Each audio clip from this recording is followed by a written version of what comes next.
ఇప్పుడు శ్రీమతి లోకం నాగమాధవి గారు, ఎమ్మెల్యే గారు. ధన్యవాదాలు అధ్యక్ష. ఆంధ్రప్రదేశ్ శాసనసభను ఉద్దేశించి ఆంధ్రప్రదేశ్ గవర్నర్ గారు శ్రీ ఎస్ అబ్దుల్ నజీర్ గారు చేసిన ప్రసంగం ఆపాదమస్తకం, ప్రజాహితంగా ఉంది. ఇది మంచి ప్రభుత్వం, ఖచ్చితంగా ప్రజల గురించి ఆలోచిస్తూ ప్రజాహితంగా గత ప్రభుత్వం తాలూకా దుష్ట పాలనని, దుర్మార్గపు ఆలోచనల్ని, అవినీతిని అరికడుతూ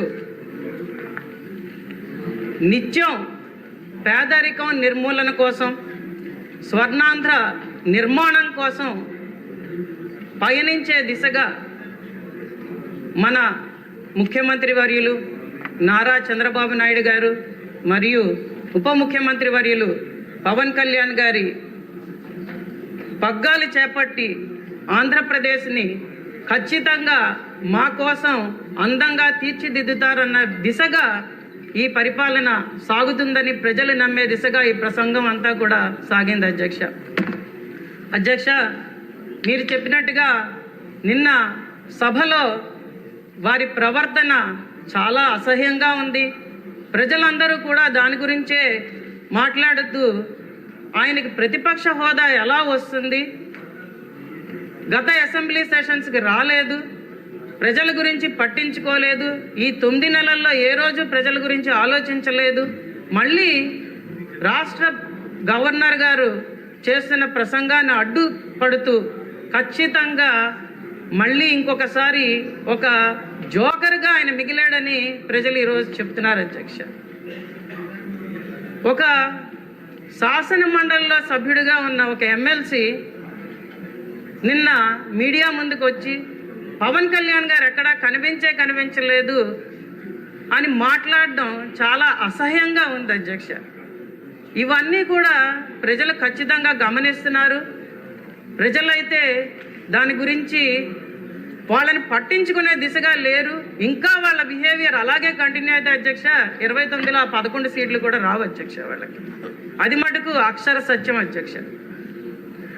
ఈరోజు వాళ్ళ గురించి మాట్లాడుకోవడం మానేసి మనం ఖచ్చితంగా మన ప్రభుత్వం ఇది మంచి ప్రభుత్వం, ఖచ్చితంగా ప్రజల గురించి ఆలోచిస్తున్న ప్రభుత్వం అనే దిశగా ఎవరైనా ఒక మనిషికి ఒక చేపనిస్తే అది అతనికి ఒక రోజు తిండి పెట్టినట్లు అవుతుంది.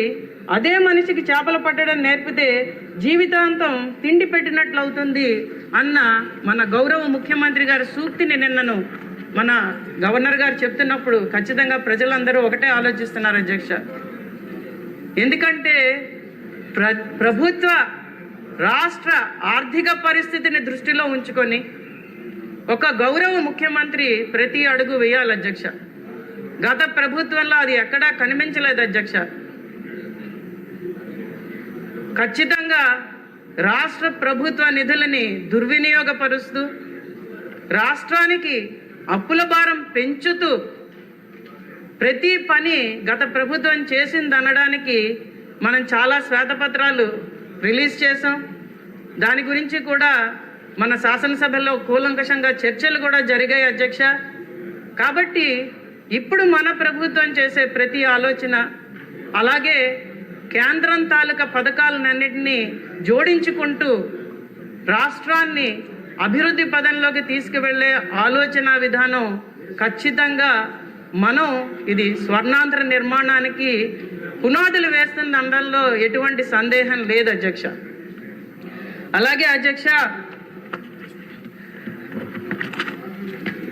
మనం చేసే ప్రతి పని కూడా అధ్యక్ష ఎన్నికల హామీలని దృష్టిలో ఉంచుకొని ప్రజలు మనకు చెప్తున్న దాన్ని ఖచ్చితంగా విని దానికి తగ్గట్టుగా ప్రతి అడుగు వేస్తూ, అలాగే ఆర్థిక సంక్షోభంలో ఉన్న రాష్ట్రాన్ని దృష్టిలో ఉంచుకొని దాన్ని పైకి తీసుకొచ్చే దిశగా ఏ పనులు చేస్తే మనకి రేపు పొద్దున్న రాష్ట్రం ముందుకు సాగుతుందన్న దిశగా ప్రతి అడుగు వేస్తున్నాం అధ్యక్ష. దానిలో ఎటువంటి సందేహం లేదు అధ్యక్ష.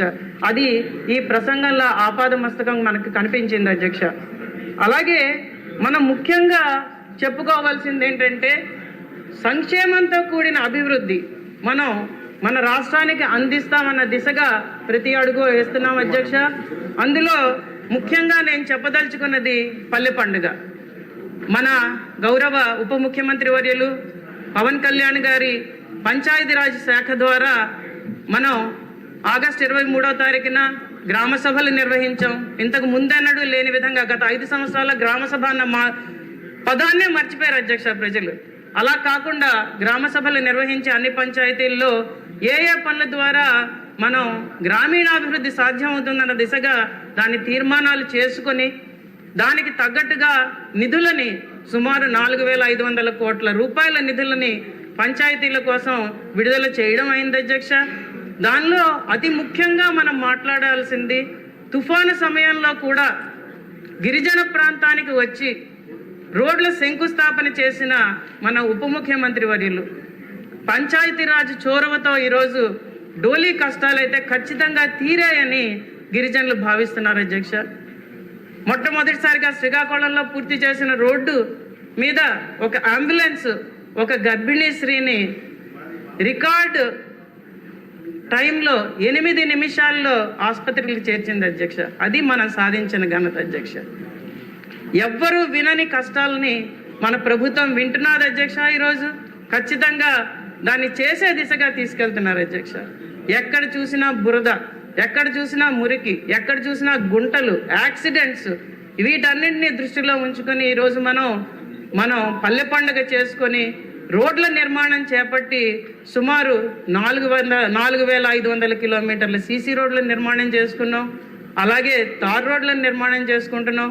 అలాగే పాడైపోయిన R&B బీటీ రోడ్లను కూడా ఈరోజు మరమ్మతులు చేసే దిశగా ఖచ్చితంగా నిధులు విడుదల చేసి ఆ పనులు కూడా మనం సక్రమంగా పూర్తి చేసుకొని ఈరోజు ప్రజలు ఆనందంగా ఉండేటట్టు మంచి ఇన్ఫ్రాస్ట్రక్చర్ ఆంధ్రప్రదేశ్కి వచ్చేటట్టు మనం ప్రతి అడుగు వేస్తున్నాం అధ్యక్ష. దాన్ని ఈరోజు ప్రజలందరూ హర్షిస్తున్నారు అధ్యక్ష. ఇంకా చెప్పుకోవాల్సింది ప్యాడీ ప్రొక్యూర్మెంట్. ఖచ్చితంగా రైతులు గత ప్రభుత్వ హయాంలో ఎంత నష్టపోయామో మనకు తెలుసు అధ్యక్ష. ఎందుకంటే ఆర్బీకేలు అన్నారు, వాటి నిర్మాణం అన్నారు, సకాలంలో ఒక్క ఎరువు సప్లై చేయలేదు, సకాలంలో సీడ్స్ సప్లై చేయలేదు, సకాలంలో ప్యాడీ ప్రొక్యూర్మెంట్ చేయలేదు. ఎందుకంటే గత ఎలక్షన్ క్యాంపెయిన్లో మనం వెళ్ళినప్పుడు రైతులు కన్నీళ్లతో మొలకలెత్తిన విత్తనాలు మొలకలెత్తిన ధాన్యం చూపిస్తుంటే నిజంగా చాలా బాధ కలిగించింది అధ్యక్ష. అలాంటి పరిస్థితి లేకుండా నూతన సాంకేతిక నిపుణతని వాడుతూ ఖచ్చితంగా రైతులకి 48 గంటల లోపే, చాలామంది చెప్తున్నారు అధ్యక్ష, మేము RSKలో స్లిప్ తీసుకున్న 3-4 గంటల లోపే మాకు డబ్బులు పడ్డాయని చాలామంది చెప్పడం జరిగింది అధ్యక్ష. ఎక్కడ కూడా ఏ సమస్య రాకుండా, అలాగే మన ట్రాక్టర్ విధానంలో కూడా మన GPSలు పెట్టినప్పుడు సమస్య ఎత్తితే వెనువెంటనే స్పందించి ఏ వెహికల్ అయినా వాడుకోవచ్చు, సకాలంలో ధాన్యం మనం ప్రొక్యూర్ చేసుకోవాలని చెప్పి రైస్ మిల్లర్స్తో కూడా కరెక్ట్గా మాట్లాడి బీజీలు అన్నీ సరిగ్గా ఉండేటట్టు చూసి పాత బకాయిలు కూడా చెల్లిస్తూ ఈసారి ప్యాడీ ప్రొక్యూర్మెంట్ అనేది చాలా చక్కగా మన గవర్నమెంట్ చేసింది అనేది ప్రతి రైతు ఈరోజు చెప్తున్నది అధ్యక్ష. ఖచ్చితంగా దానికి తోడు మనం ఈరోజు నీటిపారుదల సమస్య ప్రాజెక్టులన్నింటినీ కూడా సమగ్రంగా చూసుకొని దానికి పెద్దపీట వేస్తూ ఈసారి బడ్జెట్లో మనం ప్రతి ప్రాంతానికి ఇరిగేషన్ వాటర్ సప్లై చేయగలిగితే అధ్యక్ష రైతు ఈ 5 సంవత్సరాలు చాలా ఆనందంగా ఉంటాడు అధ్యక్ష. దాని దిశగా ఖచ్చితం ప్రభుత్వం ఆలోచిస్తున్న అండంలో ఎటువంటి అతిశయోక్తి లేదు అధ్యక్ష. అలాగే అధ్యక్ష మనం మాట్లాడుకోవాల్సింది పెన్షన్ల గురించి అధ్యక్ష. పెన్షన్లు 3,000 నుంచి 4,000కి పెంచుతూ ప్రతి ఒక్కరికి కూడా 1వ తారీఖు రోజే పెన్షన్లు ఇచ్చే దిశగా మనము కొన్ని సందర్భాల్లో అయితే ఆ రోజు సెలవు దినం అయితే 31నే పెన్షన్లు ఇచ్చే దిశగా ప్రతి శాసనసభ్యుడు అలాగే ప్రతి కార్యకర్త అలాగే అధికార యంత్రాంగంతో కలిసి ఈరోజు మమైకమై చంద్రబాబు నాయుడు గారు పవన్ కళ్యాణ్ గారు కూడా వెళ్ళి పెన్షన్లు ఇచ్చే దిశగా ఈరోజు మనం అందరం కలిసి పనిచేస్తున్నాం ప్రజల కోసం అధ్యక్ష. దాన్ని మనం దృష్టిలో ఉంచుకోవాలి. గత ప్రభుత్వం 1000 రూపాయలు పెంచుతానని చెప్పి ప్రతి సంవత్సరం 2,250 రూపాయలు మాత్రమే పెంచుతూ చాలా మందికి పెన్షన్లు తీసేసి ఎందుకు తీసామో తెలియక ప్రజల్ని చాలా ఇబ్బందులు పాలు చేసి వాళ్ళకి కన్నీళ్లు మిగిల్చింది అధ్యక్ష. అటువంటి పరిస్థితి గత 9 నెలల్లో మీరు ఏ జిల్లాకి వెళ్ళి చూసినా కనిపించదు అధ్యక్ష. మీకు ప్రజలందరూ కూడా చాలా ఆనందంగా ఉన్నారు, కొత్త పెన్షన్లు ఇస్తారు, ఇచ్చి తీరుతారు అన్న నమ్మకంతో ఈరోజు ప్రజలు ఉన్నారు. కాబట్టి మనం ఆ దిశగా అడుగులు వేస్తున్నాం. కాబట్టి ఖచ్చితంగా ప్రజలందరూ ఈరోజు దాన్ని హర్షిస్తున్నారు అధ్యక్ష. అలాగే అధ్యక్ష, పేదరికం నిర్మూలన కోసం, తలసరి ఆదాయం పెంపు కోసం మన ప్రభుత్వం ప్రతి అడుగు వేస్తున్నది అధ్యక్ష. దానిలో మనం గత అసెంబ్లీ సెషన్లో కూడా మాట్లాడుకుందాం.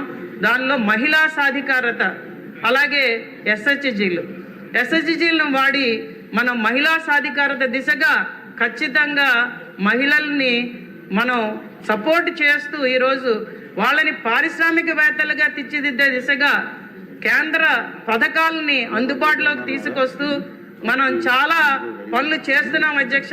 దాని తాలూకా బెనిఫిట్స్ ఖచ్చితంగా తొందరలోనే ప్రజలందరూ చూసే దిశగా మనం అడుగులు వేస్తున్నాం అని చెప్పడంలో ఎటువంటి సందేహం లేదు అధ్యక్ష. అలాగే మనం జాబ్ క్రియేషన్ కోసం యూత్ని దృష్టిలో ఉంచుకొని స్కిల్ డెవలప్మెంట్ దిశగా ముందుకు అడుగులేస్తూ సర్వీస్ సెక్టర్లో ప్రత్యేకమైన దృష్టి పెడుతూ మనం ప్రతి అడుగు ఎంఎస్ఎంఈ ఇండస్ట్రీస్ స్టార్ట్ చేసుకుంటూ, అలాగే పెద్ద పెద్ద పరిశ్రమలు తీసుకొస్తూ మనం ప్రతి అడుగు వేస్తున్నాం అధ్యక్ష. ఈరోజు అది ఈ ప్రసంగంలో ఖచ్చితంగా కనిపించింది అధ్యక్ష. ప్రజలందరూ దాన్ని చాలా హర్షిస్తున్నారు అధ్యక్ష. ఆఖరిగా అధ్యక్ష, మనం జేజేఎం ఈరోజు ప్రజలందరూ కూడా మంచినీటి సరఫరా సరిగ్గా లేక గత ప్రభుత్వ హయాంలో ఎన్నిసార్లు చెప్పినా వినకుండా దాన్ని పక్కన పెట్టి ఎలక్షన్ల ముందర తూతూ మంత్రంగా రకరకాల పైపులు తీసుకొచ్చి ఊళ్ళల్లో వేసి ఉన్న సీసీ రోడ్లని తవ్వేసి ఆ పైపులు వేసి వాటికి ఒక్క కనెక్షన్ కూడా ఇవ్వకుండా, అసలు ఇన్పుట్ సోర్స్ ఉందా లేదా అని కూడా చూడకుండా గత ప్రభుత్వం చేసిన చాలా నీచమైన పనిని మనం కరెక్ట్ చేసుకుంటూ ఈరోజు జేజేఎం పథకం ద్వారా ప్రతి ఇంటికి మంచినీరు అందించే దిశగా మనం ఖచ్చితంగా అడుగులు వేస్తూ ప్రతి గడప మనం ఎక్కి ప్రజలతో మాట్లాడుతూ మంచినీటి సరఫరా, సురక్షితమైన మంచినీటి సరఫరా దిశగా మనం అడుగులు వేస్తున్నాం అధ్యక్ష. దాన్ని కూడా మనం ఈ ప్రసంగంలో వివరించడం జరిగింది అధ్యక్ష. కక్షపూరిత రాజకీయాలకి స్వస్తి చెప్తూ సాంకేతిక నిపుణత, ఏఐ మెషిన్ లెర్నింగ్ గురించి మనం మాట్లాడుతూ ఖచ్చితంగా మన రాష్ట్రంలో పెట్టుబడులు రావాలని మనం ప్రతి అడుగు వేస్తూ మన విద్యారంగం ముందుకు వెళుతూ మన యూత్ అందరూ కూడా మంచి విద్యని అభ్యసించే దిశగా ప్రతి స్కూల్స్ని మనం రిఫైన్ చేసుకుంటూ మనం ముందుకు వెళ్తున్న ప్రతి చర్యని కూడా ప్రజలు గమనిస్తున్నారు అధ్యక్ష. ప్రజలు హర్షిస్తున్నారు అధ్యక్ష. ప్రజలైతే ఖచ్చితంగా ఇది మంచి ప్రభుత్వం, ఈ కూటమి ప్రభుత్వం ద్వారా ఖచ్చితంగా స్వర్ణాంధ్ర నిర్మాణం సఫలీకృతం అవుతుందని ఈరోజు నమ్ముతున్నారు అధ్యక్ష. నాకు ఈ అవకాశం ఇచ్చినందుకు ధన్యవాదాలు అధ్యక్ష. థాంక్యూ అమ్మా.